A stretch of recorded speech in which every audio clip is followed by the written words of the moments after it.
join our friends here in Montreal, and to all you visitors from very far parts of the world.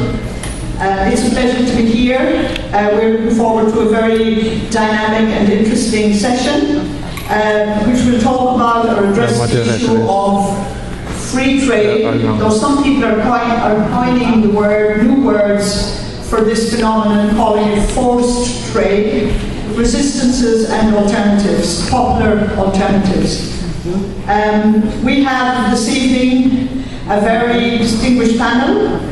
Very pleased to have with us Amir Kadir from Quebec Solidaire, on the far right there. Next we have Hélène Laverdière from the New Democratic Party, and in the Canadian Parliament. And we have Anne-Marie Meneer, who is from the Socialist Party in the Netherlands and represents the party at the GUE NGL section at the European Parliament. And finally here we have Nathalie Way, who is from the Confédération des syndicats nationaux et de réseaux Québec sur l'intégration continentale. This is on the continental framework for integration. I'm sure we're going to have a very good panel and very good discussion. And after all, it's your panel, not our panel. And for that we need some strong cooperation, especially on the timeline. We only have an hour and a half. And in order to facilitate that, I'm going to try to be a firm moderator to give everybody a chance to speak. So we will start with our panelists, who will have 5 minutes each. We will take 2 rounds. They will give us their perspectives on the thematic of free trade and popular resistance. And then we will have a second round where we will look at the alternatives. And this should be enough, I think, to put a lot of ideas floating in the room where you get your ideas and perspectives into it. And we will take it from there. And as our overall coordinators for the session said, I'm Brie Brennan from the Transnational Institute. I work in the framework there of the Economic Justice Program of the Transnational Institute. And I'm particularly working on the area of reclaiming people's sovereignty and dismantling corporate power, which I think is quite an effective strategy in terms of dealing with free trade agreements. So let's hear from each other. And I will call Amir Kadir to open our session. So 5 minutes, Amir.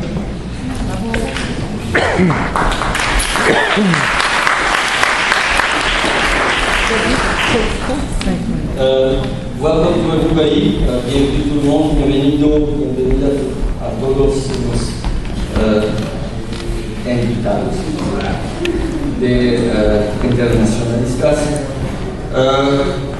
Grumila Manalut to Mrs. Brie Brennan from Ireland. That means thousands of thanks to our moderator. I will try to be as short as possible to leave space for discussion.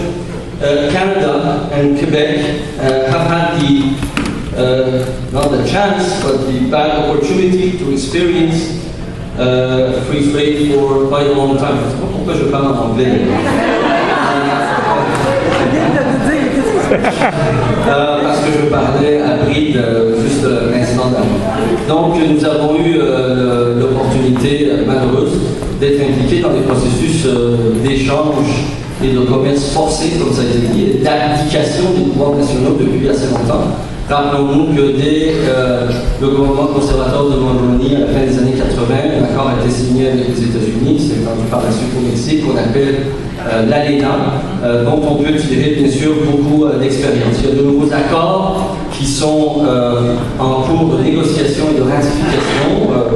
Plusieurs de nos invités européens connaissent bien sous le nom de CETA, ce qui est en fait l'accord économique et commercial global entre les États-Unis et le Canada.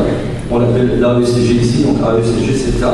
Et ensuite le partenariat transatlantique du commerce et d'investissement qui est à l'origine de préoccupations très aiguës et importantes de la part de tous les parlementaires européens, donc le PTCI ou le TAFTA, le Transatlantic Free Trade Agreement, avec tous les mécanismes de règlement, de règlement des différends entre investisseurs et l'État, en fait, qui n'est autre chose que les recours qu'on permet aux investisseurs de manière unilatérale. Je rappelle que dans tous ces accords, il y a des mécanismes de recours des investisseurs, des transnationales contre les États, mais aucune espèce de mécanisme équivalent dans le sens contraire qui permettrait à des États de questionner les pratiques, de remettre en cause les résultats de ces investissements et des promesses non tenues, dont le RDIE, qui est le classique, avec les tentatives soi-disant de tenir compte des critiques qui ont été à la base du système de cours pour investissement qui est proposé actuellement par la communauté européenne, l'Union européenne, mais qui est en fait entaché de beaucoup d'insuffisances qui ne rencontrent pas du tout des demandes légitimes venant de la part des mouvements sociaux de limiter les droits et privilèges accordés aux transnationales et qui en fait va permettre l'extension de ça. Nous avons donc eu la très mauvaise opportunité de faire l'expérience de ces libre-échanges depuis maintenant plus de 20 ans. C'est sûr qu'on peut parler des effets, disons, globaux que tous les pays vont observer avec ce genre de traité, c'est-à-dire l'affaiblissement des processus démocratiques internes, le renoncement à leur souveraineté locale et nationale, donc la perte de souveraineté à plusieurs échelons, la capacité par la suite de légiférer dans différents domaines sous peine de voir infliger de lourdes conséquences économiques où les contribuables doivent payer si les États, en vertu de considérations culturelles, économiques, environnementales, veulent par la suite de la signature de ces traités légiférés dans ces domaines-là. Mais on peut parler des conséquences très concrètes que nous avons pu observer au cours des 20 dernières années du premier, de l'exemple de ces traités, qui est l'ALENA. D'abord, la croissance qui était à la base, la croissance et la prospérité qui devait venir avec, a été à la base de la promotion de ça par ses partisans. Cette croissance, entre guillemets, du PIB, d'abord, a été plus modeste que tout ce qui a été promis, et plus modeste dans les 10 années qui ont été étudiées tout de suite après la conclusion de l'ALENA, avec les 10 années précédentes. En fait, les 13 années avec les 13 années précédentes.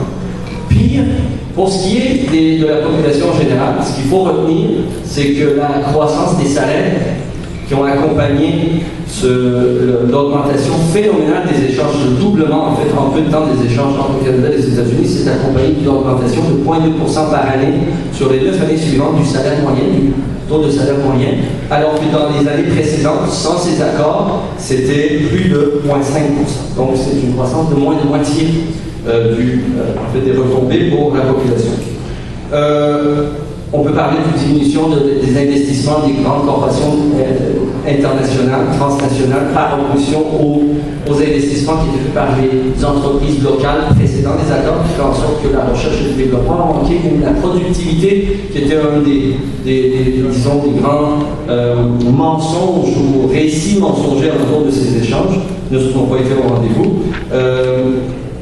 La prise de contrôle suscitée, en fait, 97% des investissements n'ont pas occasionné de création d'emplois ou de nouvelles entreprises, de nouvelles activités économiques. 97% des investissements qui ont eu lieu, qui ont été étudiés, ont servi d'abord à prendre le contrôle d'entreprises déjà existantes. Je pourrais continuer longtemps l'augmentation de l'emploi qui a été réelle, mais l'augmentation de l'emploi s'est occasionnée par plus de moitié par des emplois à temps partiel et précaire, et non pas par des emplois à temps plein. En fait, en termes d'emplois à temps plein, au cours des 15 années qui ont suivi la conclusion de ces accords, on a créé moitié moins d'emplois à temps plein que dans les 15 années comparables précédant les accords de libre-échange. Alors, sur tous les plans, et là, je n'ai pas plus de temps, les accords de libre-échange n'ont donné aucun résultat qui puisse être mis dans la balance comme étant positif pour les peuples, pour le peuple canadien, pour les Premières Nations, pour le peuple québécois. Je reviendrai plus tard.